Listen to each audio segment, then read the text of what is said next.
ओम नमः शिवाय। हर हर महादेव। माता पार्वती की जय, लक्ष्मी नारायण की जय।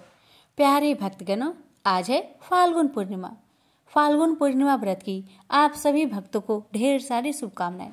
आज आप श्रवण करेंगे फाल्गुन पूर्णिमा व्रत में सुनी जाने वाली सभी कथाएं एक साथ। एक राज्य में एक राजा और एक रानी रहते थे, जिनकी 4 संतानें थी, 2 लड़के और 2 लड़की।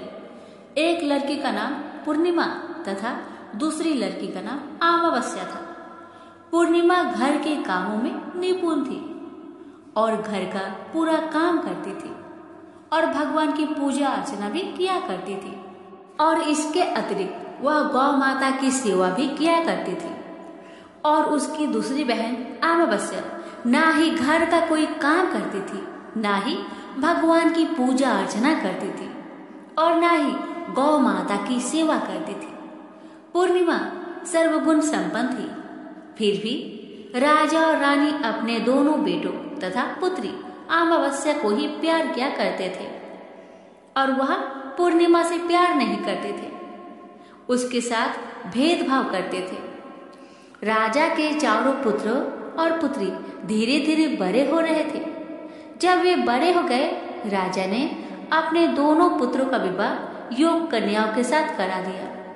इसके बाद रानी ने राजा से कहा कि हमारे दोनों पुत्रों और पुत्री अब विवाह की योग हो गई है और इन दोनों का विवाह भी करा दीजिए, लेकिन पुत्री अमावस्या का विवाह किसी बड़े खानदान में करना और पूर्णिमा का विवाह किसी गरीब परिवार में करना, क्योंकि पूर्णिमा को केवल भगवान की पूजा पाठ करना ही पसंद है और गाय की सेवा करना पसंद है।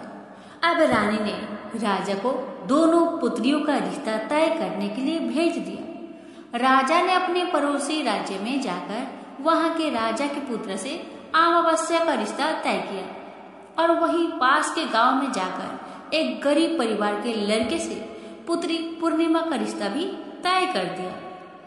यह सारी बात जाकर राजा ने अपनी रानी से बताया तो रानी यह सोचने लगी कि अब देखते हैं कि भगवान इसकी मदद कैसे करते हैं।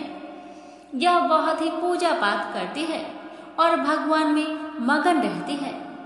पूर्णिमा का भाई और उसकी भाभी पूर्णिमा से बहुत प्यार करते थे, क्योंकि पूर्णिमा उनके घर के कामों में उनका साथ देती थी और कामों में उनका हाथ बताती थी, और यही उनकी दूसरी बहन अमावस्या उन पर अपना रोक जमाती है और घर का कोई कार्य नहीं करती।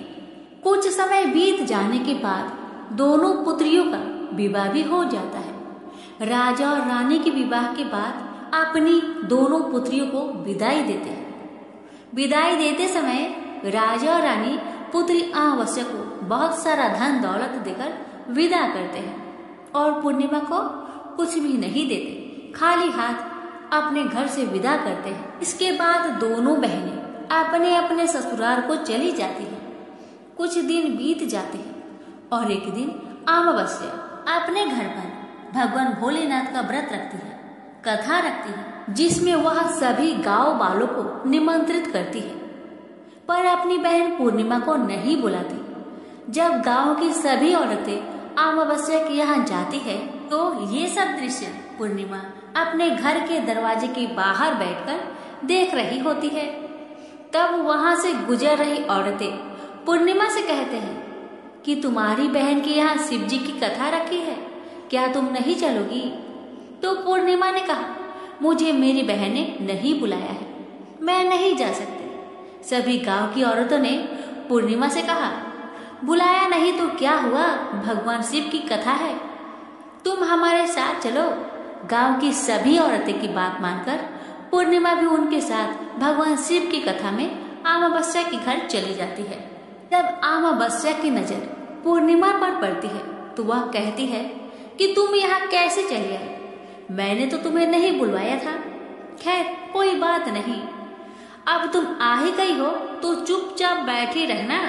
और यह कहते हुए अमावस्या पूर्णिमा की गर्मी की मजाक उड़ाया। पूर्णिमा की आंखों में आंसू आ गए और रोते रोते मन ही मन पूर्णिमा भगवान शिव से विनती करती रही, हे भगवान, क्या पूजा पाठ करना गलत है?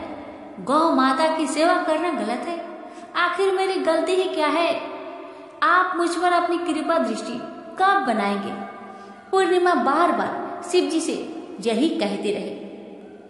इतने में शिव की कथा पूरी हो जाती है और अमावस्या भगवान का प्रसाद बांटने लगती है। वह सभी लोगों को प्रसाद देती है, पर पूर्णिमा को वह प्रसाद नहीं देती। बिना प्रसाद के ही पूर्णिमा अपने घर को लौट जाती है। रास्ते में वह सोचती है कि यदि मैं खाली हाथ अपने घर पे गई तो बच्चे प्रसाद मांगेंगे, तो वह उन्हें क्या जवाब देगी। ये सोचकर पूर्णिमा ने सोचा, क्यों ना मैं अपने मायके भाई भौजाई के पास चली जाऊं, वहां से अपने बच्चे के लिए कुछ लेकर आऊंगी। ऐसा सोचते हुए वह अपने घर को वापस लौट आई और अपने पति और बच्चे को कहती है कि मैं अपने मायके जा रही हूँ। पति और बच्चे ने कहा ठीक है। कुछ समय के बाद पूर्णिमा अपने मायके के लिए रवाना हो गई। चलते चलते एक चबूतरा आया और उस चबूतरे पर तुलसी जी का पौधा लगा था और उसी चबूतरे के बगल में, तुलसी जी की पौधे के बगल में एक बूढ़ी माई बैठी हुई थी और वह कोई नहीं, साक्षात तुलसी माँ थी। वह पूर्णिमा की परीक्षा लेने के लिए वहां बैठी थी। जब उस बूढ़ी माँ ने पूर्णिमा को देखा तो कहा, बिटिया तुम कौन हो और कहाँ जा रही हो?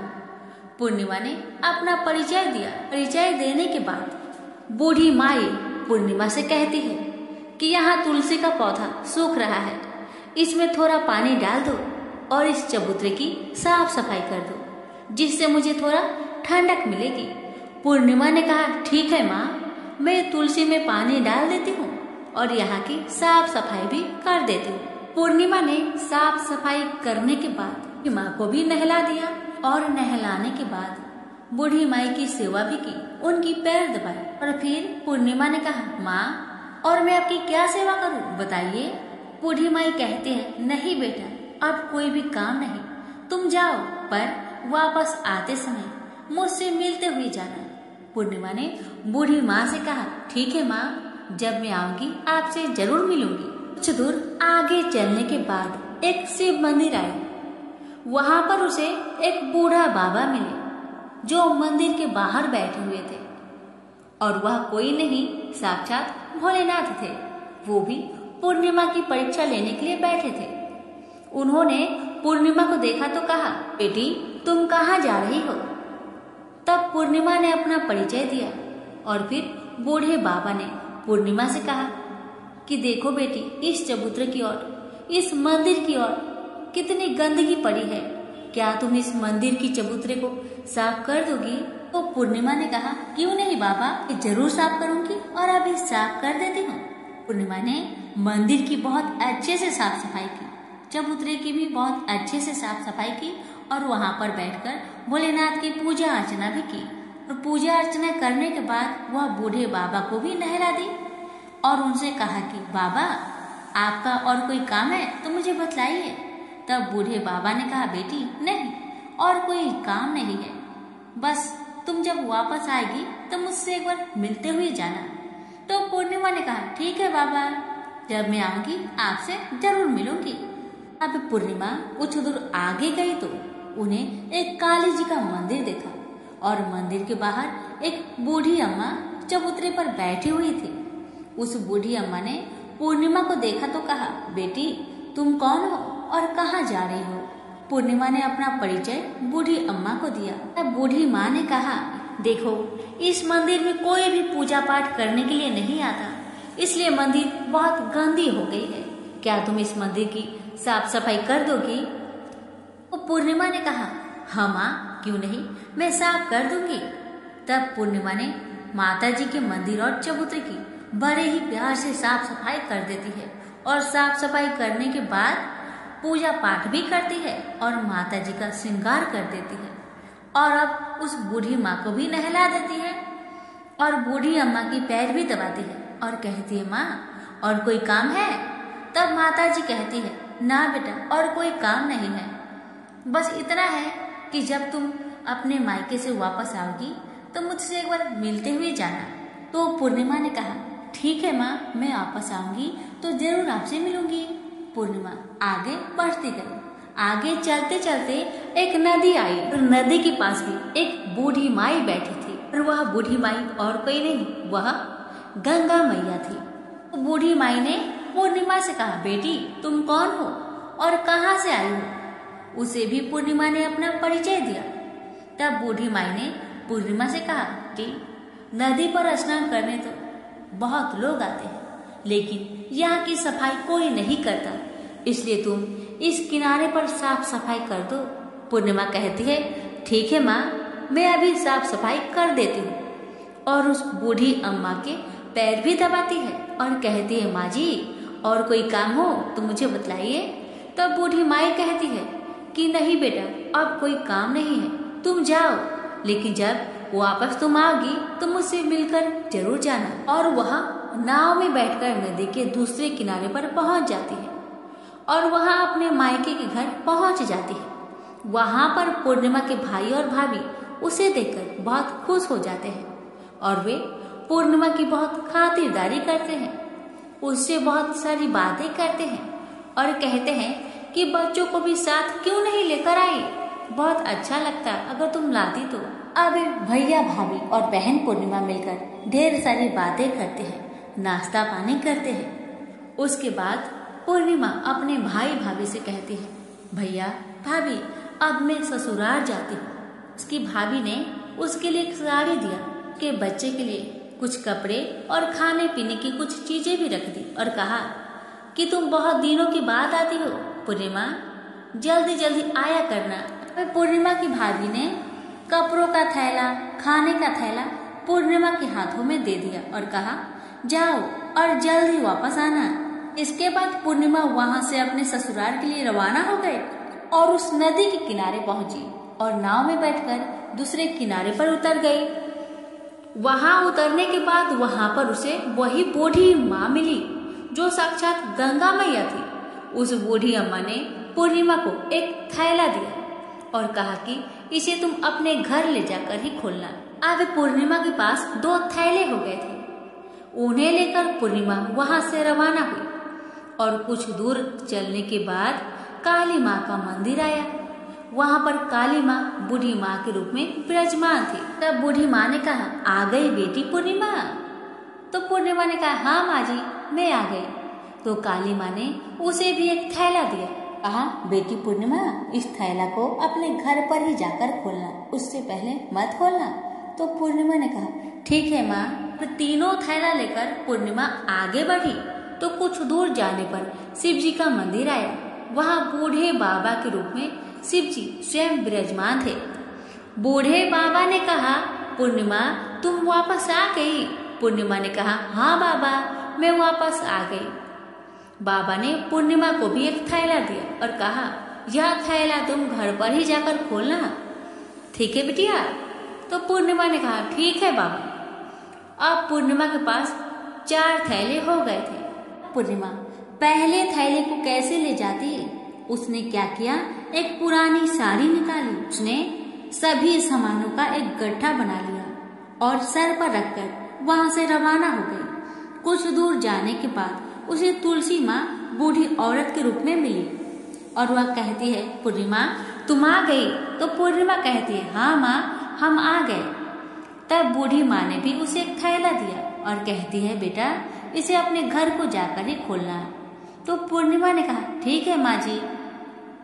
अब पूर्णिमा के पास 5 थैले हो गए थे। पूर्णिमा वहां से रवाना हुई तो वापस अपने घर पहुंच गई। पूर्णिमा ने अपने सर की थैले को नीचे रखा और सबसे पहले अपने मायके का थैला खोलकर देखने लगी।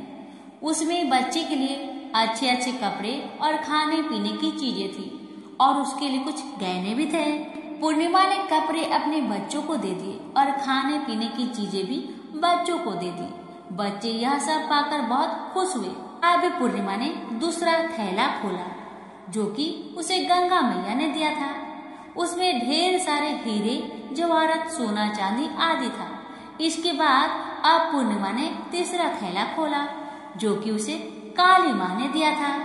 उसमें बहुत सारा सोना श्रृंगार का सामान भरा हुआ था। इसके बाद पूर्णिमा ने चौथा थैला खोला जो उसे भगवान शिव ने दिया था। उसमें बहुत सारा धन संपत्ति भरा हुआ था और बहुत सारी खुशियां भरी हुई थी। इसके बाद अब पूर्णिमा ने 5वां थैला खोला जो उसे तुलसी माँ ने दिया था। उसमें चावल, दाल और 7 प्रकार की खाने की चीजों से भरा हुआ था। अब पूर्णिमा के घर में किसी भी चीज की कमी नहीं रही। उसका घर धने धाने से भरा हुआ था और परिपूर्ण था। अब पूर्णिमा और उसका परिवार सुख में जीवन व्यतीत करने लगे। अब पूर्णिमा के मन में विचार आया कि क्यों ना वह शिव जी की कथा कराए और शिव जी की कथा में एक बहुत बड़ा कार्यक्रम भी रखा। पूर्णिमा ने गांव के सभी लोग को निमंत्रण दिया और घर घर जाकर सभी लोगों को बुलाया। पूर्णिमा अपनी बहन अमावस्या के घर भी गई और अमावस्या को भी शिव जी की कथा के लिए उसके घर में उसे बुलाया। जब अमावस्या पूर्णिमा के घर शिव जी की कथा में आई तो उसने देखा कि पूर्णिमा के घर में किसी भी चीज की कोई कमी नहीं है। इतना सारा धन दौलत देखकर अमावस्या आश्चर्यचकित हो गई। उसने पूर्णिमा से कहा कि तुम्हारे घर में इतनी धन दौलत कहाँ से आई है? पूर्णिमा ने कहा, देखो बहन, तुमने शिव जी की कथा में मुझे नहीं बुलाया था, फिर भी मैं चली आई और तुमने मुझे प्रसाद तक नहीं दिया और मेरी गरीबी का मजाक भी उड़ाया। उसके बाद मैं अपने घर आई। घर आते हुए मन ही मन मैं सोच रही थी कि अपने मायके जाऊंगी और मैं अपने मायके चली गई और जो कुछ घटना इस बीच हुआ वह सभी घटना अपनी बहन अमावस्या को बताती है। तो अमावस्या कहती है कि तुम भी मुझे प्रसाद मत दो और मुझे डांटो। लेकिन पूर्णिमा ने कहा कि यह तो भगवान का प्रसाद है, मैं तो सबको दूंगी और तुम्हें भी दूंगी। फिर भी अमावस्या ने प्रसाद नहीं लिया और वह सीधे अपने घर को चली गई और घर जाकर अपने बच्चे और पति से कहती है, मैं अपने मायके जा रही हूँ। इतना कहकर अपने मायके को निकल गई। रास्ते में भी चलते चलते तुलसी माँ मिली जो चबूतरे पर बूढ़ी माँ के रूप में बैठी थी। बूढ़ी माँ ने अमावस्या से कहा, बेटी तुम कौन हो और कहाँ जा रही हो? अमावस्या ने अपना परिचय दिया। बूढ़ी माँ ने कहा, बेटी यह तुलसी का पौधा सूख रहा है, इसमें थोड़ा सा पानी डाल दो और इस चबूतरे की साफ सफाई कर दो। पर इस पर अमावस्या ने कहा, बुढ़िया तुझे दिखाई नहीं दे रहा, मैं इतनी महंगी साड़ी पहन रखी हूँ और यह गंदी हो जाएगी। ऐसा कहकर वहां से आगे चली गई और आगे जाने पर उसे भगवान शिव मिले जिसे भी उसने ऐसा ही कहा।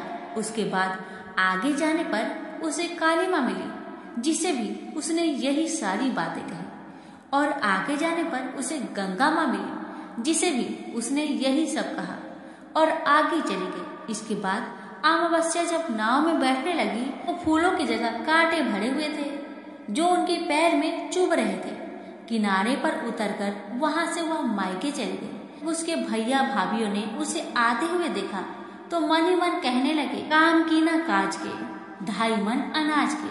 अब आ गई है तो ठीक है, पूर्णिमा तो हमारे कामों में हाथ बताती थी, यह कोई काम करेगी तो नहीं। भाभी ने अमावस्या के लिए खाना बनाया। अमावस्या ने खा पीकर वहीं पे सो गई। जब सुबह हुआ तो वह उठी और अपने भैया भाभी से कहा कि मैं ससुराल जा रही हूँ। उन्होंने कहा, ठीक है जाओ। अमावस्या बोली, पूर्णिमा को तो तुमने एक थैला भी दिया था और मुझे कुछ नहीं दोगे? तो भाई ने भाभी से कहा कि तुम घर जाओ, थैले तुम्हारे घर में पहुंच जाएंगे। फिर अमावस्या वहां से निकलकर नदी के किनारे पहुंची। वहां गंगा मैया बूढ़ी औरत के रूप में बैठी हुई थी। बूढ़ी माँ ने कहा, आ गई बेटी? तो उसने कहा, हाँ माँ मैं आ गई। इसके साथ ही उसने कहा कि तुमने तो पूर्णिमा को एक थैला दिया था और मुझे थैला नहीं दोगी? तो बूढ़ी अम्मा ने कहा, तुम घर जाओ, तुम्हारे घर में थैला पहुंच जाएगा। इसके बाद आगे जाने पर उसे काली माता मिली जिसने भी अमावस्या को यही कहा। आगे जाने पर उसे भगवान शिव मिले, उन्होंने भी वही बात कही। अब आगे जाने पर तुलसी माता मिली। जब तुलसी माता से भी अमावस्या ने थैला मांगा तो तुलसी माता ने भी वही जवाब दिया, तुम जाओ, तुम्हारे घर में पहुंच जाएगा। अब अमावस्या अपने घर पहुंच गई। आंगन में देखा तो वहां पर 5 थैले पड़े हुए थे। अमावस्या ने मन ही मन में सोचा कि अब तो मेरे पास भी बहुत सारी धन दौलत आ जाएगी, जल्दी जल्दी ने सारे थैले को खोला। किसी में मिट्टी थे तो किसी में पत्थर, किसी में कंकड़ और किसी में कोयला। उसे मायके से भी कुछ नहीं मिला था, इन थैलों में भी कुछ नहीं था। अमावस्या दौड़ती हुई पूर्णिमा के घर गई और कहती है कि तुम्हें तो इतना कुछ मिला बहन, मुझे तो कुछ नहीं मिला, आखिर क्यों? तब पूर्णिमा कहती है, जब मैं अपने मायके जाती हूँ तो अपनी भाभीयों के साथ उनके काम में हाथ बटाती हूँ, उनके साथ मिलकर काम करती हूँ, लेकिन तुम ऐसा कुछ नहीं करती, उनकी इज्जत भी नहीं करती, इसलिए वह भला तुम्हें क्या देंगे?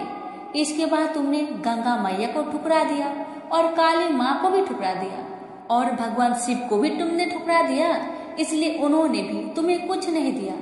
अमावस्या कहती है, बहन तुम मुझे माफ कर दो, मैंने तुम पर हमेशा अत्याचार किया है, मुझे कुछ नहीं मिला तो कोई बात नहीं, मैं भी भगवान की भक्ति करूंगी और सब कुछ प्राप्त कर लूंगी, मुझे इन सब चीजों का रहस्य बताओ। तो पूर्णिमा ने कहा, तुम 3 सूत्र का ज्ञान ले लो और उसकी कथा करना। पहला सूत्र में दया मांगना, दूसरे सूत्र में कथा मांगना और तीसरे सूत्र में 108 बार ओम नमः शिवाय का जाप करना। भगवान ने यह सूत्र दिए हैं, उनको अपने हृदय में बसा लेना। मैंने भी यह 3 सूत्र अपने जीवन में अपनाए थे और सच्चे मन से भगवान की भक्ति पूजा पाठ की थी।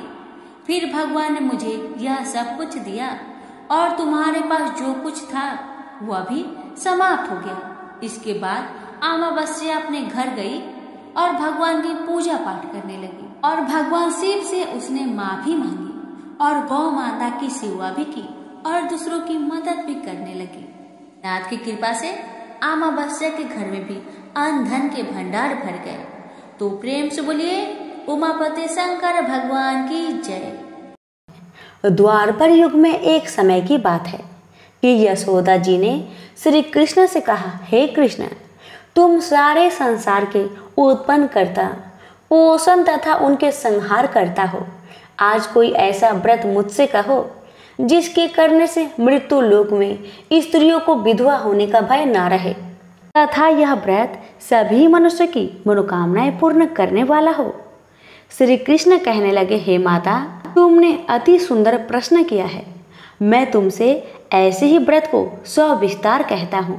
सौभाग्य की प्राप्ति के लिए स्त्रियों को 32 पूर्णमासियों का व्रत करना चाहिए। इस व्रत के करने से स्त्रियों को सौभाग्य संपत्ति मिलती है। यह व्रत अचल सौभाग्य देने वाला एवं भगवान शिव के प्रति मनुष्य पात्र की भक्ति को बढ़ाने वाला है। यशोदा जी कहने लगी, हे कृष्ण, सर्वप्रथम इस व्रत को मृत्युलोक में किसने किया था? इसके विषय में विस्तार पूर्वक मुझसे कहो। श्री कृष्ण जी कहने लगे, इस भूमंडल पर एक अत्यंत प्रसिद्ध राजा चंद्रहास से पालित अनेक प्रकार के रत्नों से परिपूर्ण कार्तिका नाम की एक नगरी थी। वहाँ पर धनेश्वर नाम का एक ब्राह्मण था और उसकी स्त्री अति सुशीला रूपवती थी। दोनों ही उस नगरी में बड़े प्रेम के साथ रहते थे। घर में धन्य धान्य आदि की कमी नहीं थी। उनको एक बड़ा दुख था कि उनका कोई संतान नहीं थी। इस दुख से वह अत्यंत दुखी रहते थे। एक समय एक बड़ा तपस्वी योगी उस नगरी में आया। वह योगी उस ब्राह्मण के घर को छोड़कर अन्य सब घरों से भिक्षा लाकर भोजन किया करता, लेकिन रूपवती से वह भिक्षा नहीं लिया करता था। उस योगी ने एक दिन रूपवती से भिक्षा ना लेकर किसी अन्य घर से भिक्षा लेकर गंगा किनारे जाकर भिक्षान्न को प्रेम पूर्वक खा रहा था कि धनेश्वर ने योगी का यह सब कार्य किसी प्रकार से देख लिया। अपनी भिक्षा के अनादर से दुखी होकर धनेश्वर योगी से बोला, महात्मन, आप सब घरों से भिक्षा लेते हैं, हमने देखा है, परंतु आप मेरे घर से भिक्षा कभी नहीं लेते, इसका क्या कारण है? योगी ने कहा, निसंतान के घर की भीख पतितों के अन्न के तुल्य होती है और जो पतितों का अन्न खाता है वह भी पतित हो जाता है। चूँकि तुम निसंतान हो, अतः पतित हो जाने के भय से मैं तुम्हारे घर से भिक्षा नहीं लेता हूँ। धनेश्वर यह बात सुनकर अपने मन में बहुत दुखी हुआ और हाथ जोड़कर योगी के पैर पर गिर पड़ा तथा अंतर्भाव से कहने लगा, हे महाराज, यदि ऐसा है तो आप मुझको पुत्र प्राप्ति का कुछ उपाय बतलाइए। आप सर्वज्ञ हैं, मुझ पर अवश्य ही यह कृपा कीजिए। धन की मेरे घर में कोई कमी नहीं, परंतु मैं पुत्र न होने के कारण बहुत दुखी रहता हूँ। आप मेरे इस दुख का हरण करें, आप सामर्थ्यवान हैं। यह सुनकर योगी कहने लगे, हे ब्राह्मण, तुम चंडी माता की आराधना करो। घर आकर उसने अपने स्त्री से सब वृत्तांत कहा और स्वयं तप के लिए निमित्त वन में चला गया। वन में जाकर उसने चंडी माता की उपासना की। चंडी माता ने 16वें दिन उसको सपने में दर्शन दिया और कहा, हे धनेश्वर, जा तेरा पुत्र होगा, परंतु वह 16 वर्ष की आयु में ही मृत्यु को प्राप्त हो जाएगा। यदि तुम दोनों स्त्री पुरुष 32 पूर्णमासियों का व्रत विधि पूर्वक करोगे तो वह दीर्घायु होगा। जितनी तुम्हारी सामर्थ्य हो, आटे के दिए बनाकर शिव जी का पूजन करना, परंतु पूर्णमासी को 32 जो जाने चाहिए। प्रातःकाल होने पर इस स्थान के समीप ही तुम्हें एक आम का वृक्ष दिखाई देगा। उस पर तुम चढ़कर एक फल तोड़कर शीघ्र अपने घर को चले जाना। अपनी स्त्री से सब वृत्तांत कहना। ऋतु स्नान के पश्चात वह स्वच्छ होकर श्री शंकर जी का ध्यान करके उस फल को खा लेगी। तब शंकर भगवान की कृपा से उसको गर्भ ठहर जाएगा। जब वह ब्राह्मण प्रातःकाल उठा तो उसने उस स्थान पर देखा कि एक आम का वृक्ष था, जिस पर एक अत्यंत सुंदर आम का फल लगा हुआ था। उस ब्राह्मण ने उस आम के वृक्ष पर चढ़कर उस फल को तोड़ने का बहुत कोशिश किया, परंतु वृक्ष पर कई बार प्रयत्न करने के बाद भी वह चढ़ नहीं पाया। तब तो उस ब्राह्मण को बहुत चिंता हुई और उसने विघ्न विनाशक श्री गणेश जी की वंदना करने लगा। हे दयानिधे, अपने भक्तों के विघ्नों का नाश करके उनके मंगल कार्य को करने वाले, दुष्टों का नाश करने वाले, रिद्धि सिद्धि को देने वाले, आप मुझ पर कृपा करके इतना बल दे कि मैं अपने मनोरथ को पूर्ण कर सकूं। इस प्रकार गणेश जी की प्रार्थना करने पर उनकी कृपा से धनेश्वर पेड़ पर चढ़ गया और उसने एक अति सुंदर आम का फल देखा। उसने विचार किया कि जो वरदान से फल मिला था वह यही है और कोई फल दिखाई भी तो नहीं देता।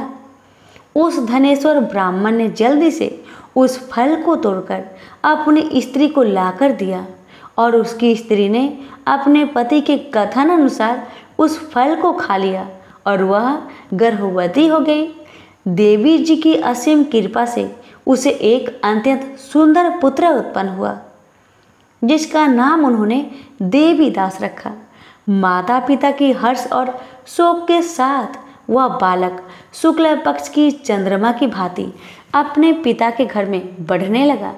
भगवान की कृपा से वह बालक बहुत ही सुंदर, सुशील, विद्या बढ़ने में बहुत ही निपुण हो गया। दुर्गा जी की आज्ञा अनुसार उसकी माता ने 32 पूर्णमासी का व्रत रखना आरंभ कर दिया, इससे उसका पुत्र बड़ी आयु वाला हो जाए। 16वां वर्ष लगते ही देवीदास के माता पिता को बड़ी चिंता हो गई कि कहीं उनके पुत्र की इस वर्ष मृत्यु ना हो जाए। इसलिए उन्होंने अपने मन में विचार किया कि यदि यह दुर्घटना उनके सामने हो गई तो वह कैसे सहन कर सकेंगे। अस्तु उन्होंने देवीदास के मामा को बुलाया और कहा कि हमारी इच्छा है कि देवीदास 1 वर्ष तक काशी में जाकर विद्या चयन करे और उसको अकेला भी नहीं छोड़ना चाहिए, इसलिए साथ में तुम चले जाओ और 1 वर्ष के पश्चात इसको वापस लौटा लाना। सब प्रबंध करके उसके माता पिता ने काशी जाने के लिए देवीदास को एक घोड़े पर बैठाकर उसके मामा को उसके साथ कर दिया, किंतु यह बात उसके मामा या किसी और को नहीं कहा। धनेश्वर ने सपत्नीक अपने पुत्र की मंगल कामना तथा दीर्घ आयु के लिए भगवती दुर्गा की आराधना और पूर्णमासियों का व्रत करना आरंभ कर दिया। इस प्रकार बराबर 32 पूर्णमासी का व्रत पूरा किया। कुछ समय पश्चात एक दिन वह दोनों मामा और भांजा मार्ग में रात्रि बिताने के लिए किसी ग्राम में ठहरे हुए थे। उस दिन उस गांव में एक ब्राह्मण की अत्यंत सुंदरी, सुशीला, विदुषी और गुणवती कन्या का विवाह होने वाला था। जिस धर्मशाला के अंदर वर और उसकी बारात ठहरी हुई थी, उसी धर्मशाला में देवीदास और उसके मामा भी ठहरे हुए थे। संयोगवश कन्या को तेल आदि चढ़ाकर मंडप आदि का कृत्य किया गया तो लगन के समय वर को धनुर्वात हो गया। अस्तु वर के पिता ने अपने कुटुंबियों से परामर्श करके निश्चय किया कि यह देवीदास मेरे पुत्र जैसा ही सुंदर है, मैं इसके साथ ही लगन करा दूं और बाद में विवाह के अन्य कार्य मेरे लड़के के साथ हो जाएगी। ऐसा सोचकर देवीदास के मामा से जाकर बोला कि तुम थोड़ी देर के लिए अपने भांजे को हमें दे दो, जिससे विवाह के लग्न का सब कृत्य सुचारू रूप से हो सके। तब उसका मामा कहने लगा कि जो कुछ भी मधुर पर्क आदि कन्यादान के समय वर को मिले वह सब हमें दिया जाए, तो मेरा भांजा इस बारात का दूल्हा बन जाएगा। यह बात वर के पिता ने स्वीकार कर लेने पर उसने अपना भांजा वर बनने को भेज दिया और उसके साथ सब विवाह कार्य रात्रि में विधि पूर्वक संपन्न हो गया। पत्नी के साथ वह भोजन न कर सका और अपने मन में सोचने लगा कि ना जाने यह किसी स्त्री होगी। वह एकांत में इसी सोच में गहन निश्वास छोड़ने लगा। तब उसकी आंखों में आंसू भी आ गए। तब वधू ने पूछा कि क्या बात है, आप इतने उदास व दुखी क्यों रह रहे हो? तब उसने सब बातें जो वर के पिता व उसके मामा में हुई थी उसको बता दिया। कन्या कहने लगी कि यह ब्रह्म विवाह के विपरीत हो कैसे सकता है? देव, ब्राह्मण और अग्नि के सामने मैंने आपको ही अपना पति बनाया है, इसलिए आप ही मेरे पति हैं। मैं आपकी ही पत्नी रहूंगी, किसी अन्य की कदापि नहीं। तब देवीदास ने कहा, ऐसा मत करिए, क्योंकि मेरी आयु बहुत थोड़ी है। मेरे पश्चात आपकी क्या गति होगी, इन बातों को अच्छी तरह विचार लो। परंतु वह ढींढ विचार वाली थी। बोली कि जो आपकी गति होगी वह मेरी गति होगी। हे स्वामी, आप उठिए और भोजन करिए, आप निश्चय ही भूखे होंगे। इसके बाद देवीदास और उसकी पत्नी दोनों ने भोजन किया तथा शेष रात्रि वो सोते रहे।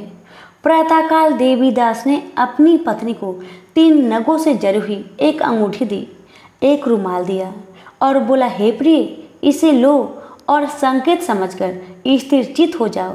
मेरा मरण और जीवन जानने के लिए एक पुष्प वाटिका बना लो, उसमें सुगंधित वाली एक नवमल्लिका लगा लो, उसको प्रतिदिन जल से सींचा करो और आनंद के साथ खेलो कूदो तथा उत्सव मनाओ। जिस समय और जिस दिन मेरा प्रांत होगा ये फूल सूख जाएंगे और जब ये फिर हरे हो जाए तो जान लेना कि मैं जीवित हूँ। यह बात निश्चय करके समझ लेना, इसमें कोई संशय नहीं है। ये समझाकर वह चला गया। प्रातःकाल होते ही वहाँ पर गाजे बाजे बजने लगे। जिस समय वह विवाह के कार्य समाप्त करने के लिए वर तथा सब बाराती मंडप में आए तो कन्या ने वर को भली प्रकार से देखकर अपने पिता से कहा, यह मेरा पति नहीं है। मेरा पति वही है जिसके साथ रात्रि में मेरा पानी ग्रहण हुआ था। इसके साथ मेरा विवाह नहीं हुआ है। यदि यह वही है तो बताए कि मैंने इसको क्या दिया। मधुर पर्क और कन्यादान के समय जो मैंने भूषण आदि दिए थे उन्हें दिखाए तथा रात में मैंने क्या गुप्त बातें कही थी वह सब सुनाए। पिता ने उसके कथानुसार वर को बुलाया। कन्या की यह सब बातें सुनकर वह कहने लगा कि मैं कुछ नहीं जानता। इसके पश्चात लज्जित होकर वह अपना सा मुख लेकर चला गया और सारी बारात भी अपमानित होकर वहां से लौट गई। भगवान श्री कृष्ण बोले, हे माता, इस प्रकार देवीदास काशी विद्या अध्ययन के लिए चला गया। जब कुछ समय बीत गया तो काल से प्रेरित होकर एक सर्प रात्रि के समय उसको डसने के लिए वहां पर आया। उस विषधर के प्रभाव से उसके शयन का स्थान चारों ओर से विष की ज्वाला से विषैला हो गया, परंतु व्रत राजा के प्रभाव से उसको काटने ना पाया, क्योंकि पहले ही उसके माता ने 32 पूर्णिमा का व्रत रखा था। इसके बाद मध्या के समय स्वयं काल वहां पर आया और उसके शरीर से उसके प्राण को निकालने का कोशिश करने लगा, जिससे वह मूर्छित होकर पृथ्वी पर गिर पड़ा। भगवान की कृपा से उसी समय पार्वती जी के साथ श्री शंकर जी वहां पर आ गए। उसको मूर्छित दशा में देखकर पार्वती जी ने भगवान शंकर से प्रार्थना की कि हे महाराज, इस बालक की माता ने पहले 32 पूर्णिमा का व्रत किया था, जिसके प्रभाव से हे भगवान आप इसको प्राण दान दीजिए। भवानी के कहने पर भक्त वत्सल भगवान श्री शिव जी ने उसको प्राण दान दे दिया। इस व्रत के प्रभाव से काल को भी पीछे हटना पड़ा और देवीदास स्वस्थ होकर बैठ गया। उधर उसकी स्त्री उसके काल की प्रतीक्षा किया करती थी। जब उसने देखा कि उस पुष्प वाटिका में पत्र पुष्प कुछ भी नहीं रहे तो उसको अत्यंत आश्चर्य हुआ, और जब वह वैसे ही हरी भरी हो गई तो वह जान गई कि उसका पति जीवित हो गए हैं।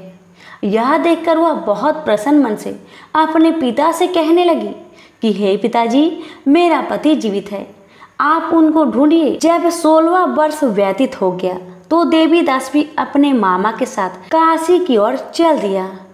इधर उसे ससुर उसको ढूंढने के लिए अपने घर से जाने वाले ही थे कि वह दोनों मामा भांजा वहां पर आ गए। उसको आया देखकर उसका ससुर बड़ी प्रसन्नता के साथ अपने घर में ले आया।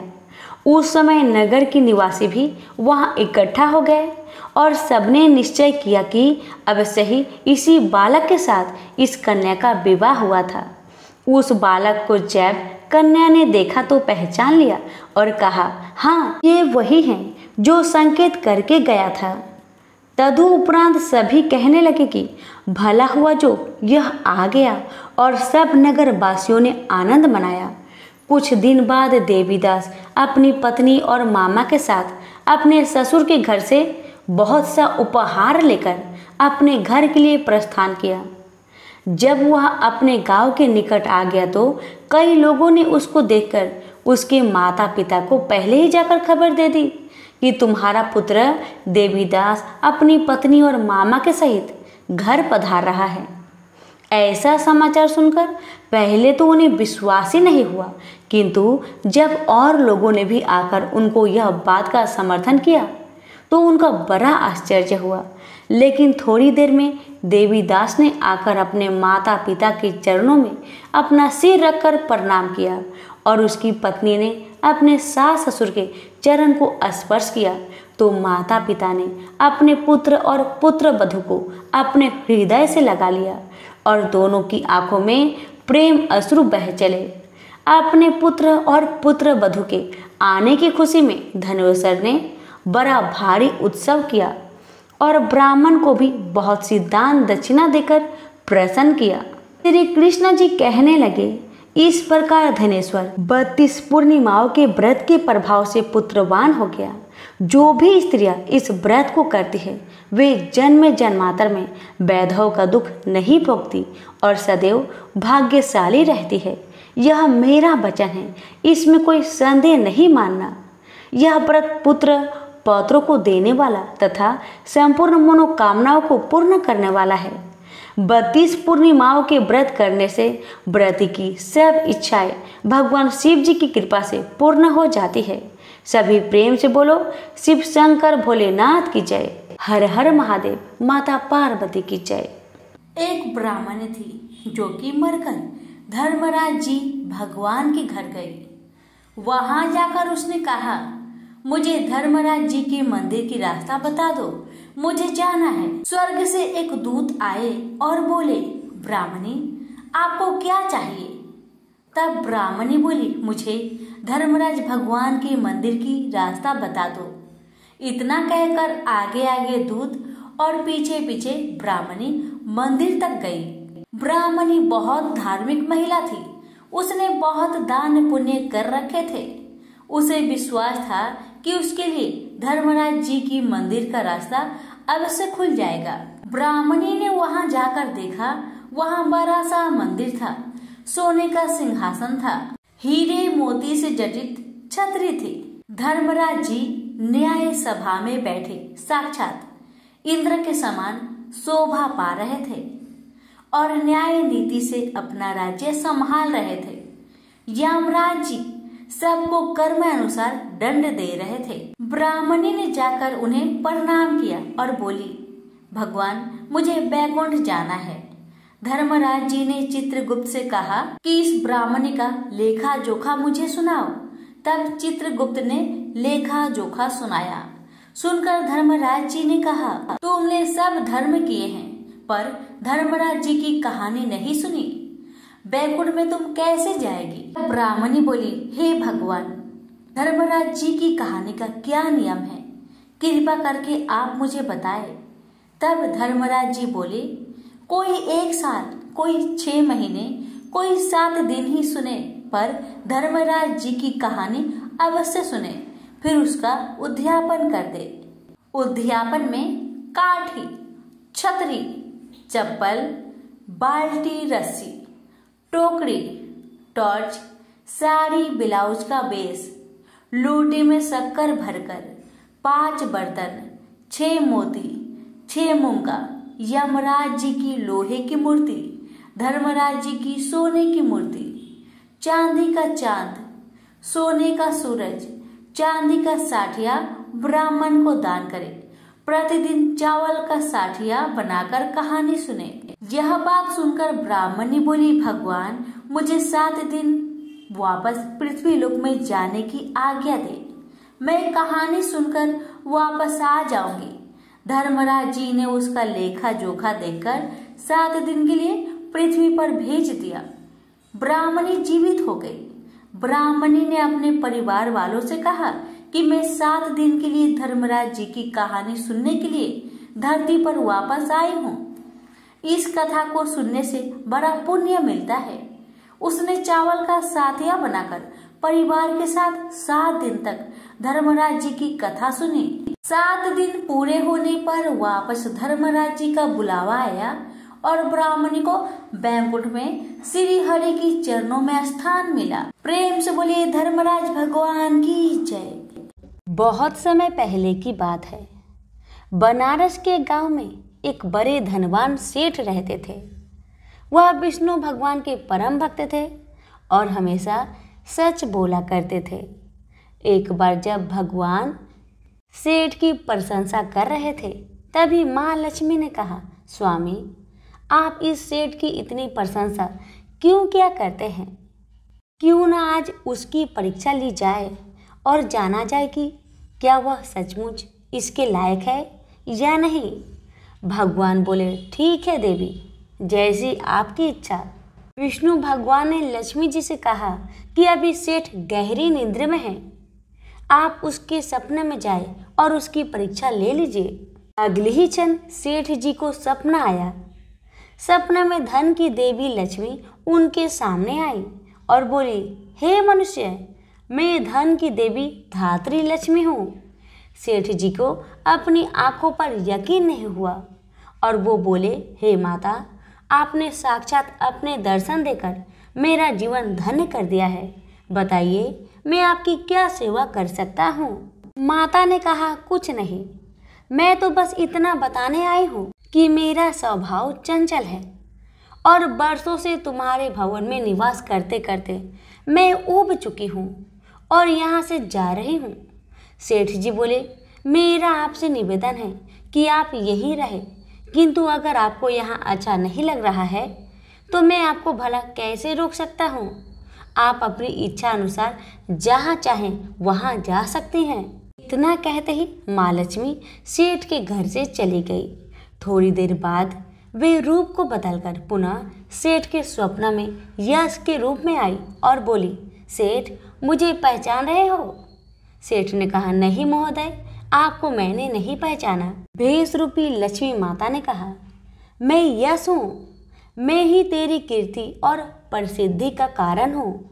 लेकिन अब मैं तुम्हारे साथ रहना नहीं चाहता, क्योंकि माँ लक्ष्मी यहाँ से चली गई है, अतः मेरा भी यहाँ कोई काम नहीं।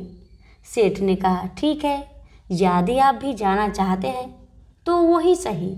सेठ जी अभी भी स्वप्न में ही थे और उन्होंने देखा कि वह दरिद्र हो गए हैं और धीरे धीरे उनके सारे रिश्तेदार व मित्र भी उनसे दूर हो गए हैं। यहाँ तक कि जो लोग उनका गुणगान किया करते थे वो भी आज उनकी बुराई कर रहे हैं। कुछ और समय बीतने पर माँ लक्ष्मी धर्म का रूप धारण करके पुनः सेठ के सपने में आई और बोली, मैं धर्म हूँ। माँ लक्ष्मी और यश के जाने के बाद भी इस दरिद्रता में तुम्हारा साथ नहीं दे सकता, मैं जा रहा हूँ। जैसा आपकी इच्छा, सेठ ने उत्तर दिया और धर्म भी वहाँ से चला गया। कुछ और समय बीत जाने पर माँ लक्ष्मी सत्य के रूप में स्वप्न में प्रकट हुई और बोली, मैं सत्य हूँ। लक्ष्मी, यश और धर्म के जाने के बाद अब मैं भी यहाँ से जाना चाहती हूँ। ऐसा सुन सेठ जी ने तुरंत सत्य के पांव पकड़ लिए और बोले, हे महाराज, मैं आपको नहीं जाने दूंगा। भले ही सब मेरा साथ छोड़ दे, मुझे त्याग दे, पर कृपया आप ऐसा मत करिए। सत्य के बिना मैं एक क्षण नहीं रह सकता। यदि आप चले जाएंगे तो मैं तत्काल ही अपना प्राण त्याग दूंगा। लेकिन तुमने बाकी तीनों को बड़ी आसानी से जाने दिया, उन्हें क्यों नहीं रोका? सत्य ने प्रश्न किया।